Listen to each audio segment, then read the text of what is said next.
பேரன்பு கொண்ட தாய்மார்களே, பெருமைக்குரிய தமிழ் பெருமக்களே, என் ரத்தத்தின் ரத்தமான உடன்பிறப்புகளே, மக்கள் தீர்ப்பே மகேசன் தீர்ப்பு என்றார் அமரர் அண்ணா அவர்கள்.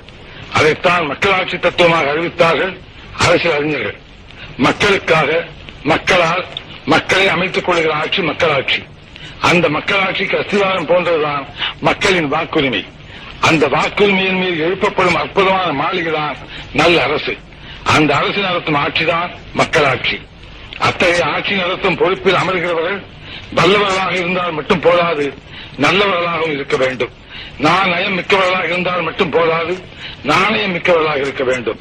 நெஞ்சிலம் கொண்டவர்களாக இருந்தால் மட்டும் போதாது, அன்புள்ளம் கொண்டவர்களாகவும் இருக்க வேண்டும். மக்கள் மீது அதிகாரம் செலுத்துபவர்களாக மட்டும் அமையக்கூடாது, ஆதரவு காட்டுபவர்களாகவும் விளங்க வேண்டும். இப்படி மக்களின் பிரதிநிதிகளாக ஆட்சிக்கு வருபவர்கள், அரசில் இடம்பெறுபவர்கள் தூய்மையானவர்களாக, தொண்டுள்ளம் கொண்டவர்களாக, ஏழை எளிய மக்களின் தோழர்களாக, எடுத்தேன் கவிழ்த்தேன் என்று பேசாதவர்களாக, அரசியல் அதிகாரம் என்பது மக்களுக்கு சேவை செய்யும் வாய்ப்பே தவிர மக்களை ஆட்சிப்படைக்கும் உரிமையை தரும் சாதனமாக கருதாதவர்களாக, மக்களோடு மக்களாய், மக்களின் தொண்டர்களாய் வாழ்ந்து காட்ட வேண்டும் என்பதுதான் அமரர் பேரறிஞர் அண்ணா அவர்கள் நமக்கு அளித்த அரசியல் நெறியாகும். நல்லது செய்வார்கள் என்று நம்பி வாக்களிக்கின்ற மக்களுக்கு, குறிப்பாக ஏழை எளியவர்களுக்கு அரசு பொறுப்பில் அமர்ந்தவுடன் அதிகாரம் கண்ணை மறைக்க துரோக செயல் ஈடுபடுபவர்களை ஒரு நாள் இல்லையானாலும் மற்றொரு நாள் மக்கள் சமுதாயம் தண்டிக்காமல் விடாது என்று என்ற உண்மையை உணர்ந்தால்தான் அரசால வருபவர்கள் உண்மையான மக்களின் பிரதிநிதிகளாக நடந்து கொள்வார்கள். அரசியல் கட்சி நடத்துவது ஆட்சியை பிடிக்கத்தான், ஆட்சியை பிடிப்பது அதிகாரம் செலுத்தத்தான் என்ற அரசியல் சித்தாந்தங்களை வெறுத்து ஒதுக்கியவர் அவர் அண்ணா அவர்கள். அண்ணா அவர்கள் ஆட்சியில் அமர்ந்ததும் ஏழை மக்களுக்கு ₹1 ஒருபடி அரிசி போட வேண்டும் என்றார்கள். ஆனால் அதிகாரிகள் சர்க்காரின் வரவு செலவு கணக்கை காட்டி ஆண்டுக்கு ₹8 கோடி துண்டுவிடும் என்று கூறினார்கள். ₹8 கோடி எப்படி தேடுவது என்று வழி கண்டுபிடிக்க வேண்டுமே தவிர ஏழைகளின் வயிற்றில் அளிக்காதீர்கள் என்று ஒருபடி அரிசி திட்டத்தை முதற்கட்டமாக நிறைவேற்றி வைக்க முயன்றார்கள் அண்ணா அவர்கள். இதுபோன்ற திட்டங்களை நிறைவேற்ற ஆட்சியில் இருப்பவர்களுக்கு அறிவாற்றலோடு கஷ்டப்படுகிற மக்களிடத்திலே கருணை காட்ட உள்ளமும் வேண்டும். எப்படி அரசுக்கு பணம் திரட்டுவது என்று திட்டமிடுகிற பொழுது எப்படிப்பட்ட வெள்ளமென்று பணம் திரட்டுவது என்று திட்டமிடுவது முக்கியமாகும். திரட்டுகிற பணத்தை எந்தெந்த திட்டங்களுக்கு செலவு செய்வது என்று பட்டியல் போடும்போது எந்த பகுதி மக்களுக்காக திட்டம் போடுவது என்று சிந்திப்பதுதான் சமதர்ம பொருளாதார திட்டம் என்று ஒப்புக்கொள்ளப்பட்டிருக்கிறது. ஆனால் சில நேரங்களில் திட்டங்களை தீர்த்துகின்ற அரசினர், அந்த அரசை நடத்துவோர் தாங்கள் தீர்த்துகிற திட்டங்களால் மக்களுக்கு என்ன பலன் என்று பார்ப்பதை விட தங்களுக்கு எவ்வளவு லாபம் என்று பார்த்து மக்களுடைய வரிப்பணத்தில் தாங்கள் எடுத்துக்கொண்டு போக மீதிதான் மக்களுக்கு என்று பங்கு போட்டுக் கொள்ளும் பாங்கு படைத்தவர்களாக மாறிவிட்டவர். இதய சுற்றியோடு படியரசு திட்டம் படைத்த அமரர் அண்ணா இருந்த அந்த இடத்தில் இப்படிப்பட்டவர்களும் அமர்கின்ற நிலை ஏற்பட்டுவிட்டது என்று எண்ணி கண்ணீர் வடித்தேன். அந்த கண்ணீரில் தோன்றியதுதான் அனைத்து இந்திய அண்ணா திராவிட முன்னேற்றக் கழகம். அமரர் அண்ணாவின் லட்சியங்களை நிறைவேற்றும் லட்சோபலட்சம் தூய தொண்டர்களின் பாசறையாக அண்ணாயிசத்தை டிக்கெட்டில் ஏற்றி அதன் மூலம் தூய்மையான ஆட்சியை, லஞ்சலாவண்யம் இல்லாத ஆட்சியை, ஏழை எளிய மக்களுக்கு தோழமையான ஆட்சியை, படித்தவர்கள் போற்றும் பண்புமிக்க ஆட்சியை, நாடு போற்றும் நல்ல ஆட்சியை அமைத்து காட்டுவோம் என்று சபதமெடுத்து அதற்காக தியாகங்களை ஏற்ற தியாக மரபர்களின் பாடி விழாக விளங்குவதுதான் அனைத்து இந்திய அண்ணா திராவிட முன்னேற்றக் கழகம். அனைத்து இந்திய அண்ணா திராவிட முன்னேற்றக் கழகம் அமைக்கும் அரசு சமுதாயத்திலே உயர்வு தாழ்வை ஒழிக்க பாடுபடும்.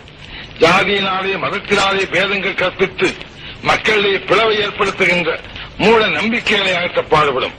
ஒன்றே குலம் ஒருவனே தேவன் என்ற சமய நெறியை கடைபிடிக்கும். சமுதாயத்தினாலும் பொருளாதாரத்தினாலும் தாழ்த்தப்பட்ட பிற்படுத்தப்பட்ட மக்களை சமுதாயத்திலும் பொருளாதாரத்திலும் கல்வியிலும் அரசியலிலும் உயர்த்த பாடுபடும். தொழிலாளர்களின், விவசாய பெருங்குடி மக்களின், கைத்தறி நெசவாளர்களின் வேதனையை போக்க உழைக்கும்.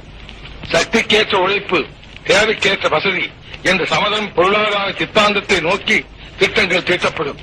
அமைப்புகளுக்கு உட்பட்ட தொழிலாளர்களின் நலம் பேணுவது மட்டுமின்றி அமைப்புகளே இல்லாமல் நாளெல்லாம் கஷ்டப்படும் கட்டிட தொழிலாளர்கள், கல்லுழைப்போர், மூட்டை சுமப்போர், கூலி வேலை செய்வோர், பார வண்டி இழுப்போர் போன்ற லட்சக்கணக்கான தொழிலாளர்களின் நல்வாழ்விற்கு சிறப்பான திட்டங்கள் தீர்க்கும். ஆண்டில் பாதி நாள் விவசாய தொழில் ஈடுபட்டு மீதினாக கஷ்டப்படும் விவசாய தொழிலாளர்களுக்கு மாற்றுத் தொழில் ஏற்படுத்துவது குறித்து திட்டங்கள் தீர்க்க நிறைவேற்றும். ஆண்டுதோறும் திட்டங்கள் தீட்டும் போது சமுதாயத்தில் பின்தங்கியவரின் நலன்களுக்கு முதல் இடம் தரப்படுவதைப் போல் நாட்டின் பின்தங்கிய கிராமப்புற திட்டங்களுக்கும் முதல் இடம் கொடுக்கப்படும். கிராமங்கள் என்ற பெயரை மாறி பெரிய நகரங்கள், சிறிய நகரங்கள் என்று குறிப்பிடும்படி நகரத்தில் உள்ள வசதிகள் கிராமங்களிலும் கிடைக்கும்படி செய்து கிராமங்களிலிருந்து மக்கள் நகரங்களுக்கு குடிபெயராத உணர்வை ஏற்படுத்தும். படித்தவர்கள் பல்வேறு தொழில்களிலும் ஈடுபடும் அளவில் திட்டங்கள் தீட்டும். திட்டமிட்ட பொருளாதார வளர்ச்சி அடைய தொழில் திட்டங்களை நிறைவேற்றும். கலைகள் வளர்க்கப்படும், கலைச்செல்வங்கள் பாதுகாக்கப்படும், கலைஞர்கள் பாராட்டப்படுவார்கள், பாதுகாக்கப்படுவார்கள். யாமறிந்த மொழிகளிலே தமிழ் மொழி போல் இனிதாவது எங்கும் காணோ. தேமது தமிழோசை உலகமெல்லாம் பரவும் வகை செய்தல் வேண்டும் என்று தேசிய மகாகவி சுப்பிரமணிய பாரதியார் பாடியதைப் போல தாய்மொழியாம் தமிழ் மொழியின் சிறப்பினை உலகமெல்லாம் பரப்பும். இந்தியாவின் ஒற்றுமையை வளர்த்து இறையாண்மை காக்க பாடுபடும். மக்கள் தொகையில் சரிவாரியான தாய்க்குலம் சமுதாயத்திலே பெற வேண்டிய இடத்தை பெறாதாலேயே நமது நாடும் அடைய வேண்டிய முன்னேற்றத்தை அடைய முடியவில்லை. பெண்கள் கல்வி, பெண்கள் உயர்வு, பெண்கள் உத்தியோகம் என்றெல்லாம் பேசுகிறோம். பெண்கள் சமுதாயம் உண்மையான சுதந்திரம் பெற்று வாழ்வின் எல்லா துறைகளிலும் சமபங்கு பெற்றால்தான் நாடும் முன்னேறும், நாமும் முன்னேறுவோம். இதைத்தான் உத்தமர் காந்தியடிகள், தந்தை பெரியார் அவர்கள், மூதறிஞர் ராஜாஜி அவர்கள், அமரர் அண்ணா அவர்கள் எடுத்துச் சொன்னார்கள். அவருடைய கனவை நினைவாக்க அனைத்து இந்த அண்ணா திராவிட முன்னேற்ற கழக அரசு பாடுபடும். அத்தகைய அரசு அமையவும், அமைகின்ற அரசு தூய்மையான அரசாக அமையவும், மக்கள் தீர்ப்பே மகேசன் தீர்ப்பு என்ற நன்மையை தலைக்கவும் உங்களுடைய அன்பும் ஆதரவும் ஆசையும் கிடைக்க வேண்டும் என்று கைகூப்பி உங்களை வேண்டி கேட்டுக் கொள்கிறேன். நன்றி, வணக்கம். வாழ்க அண்ணா நாமம்.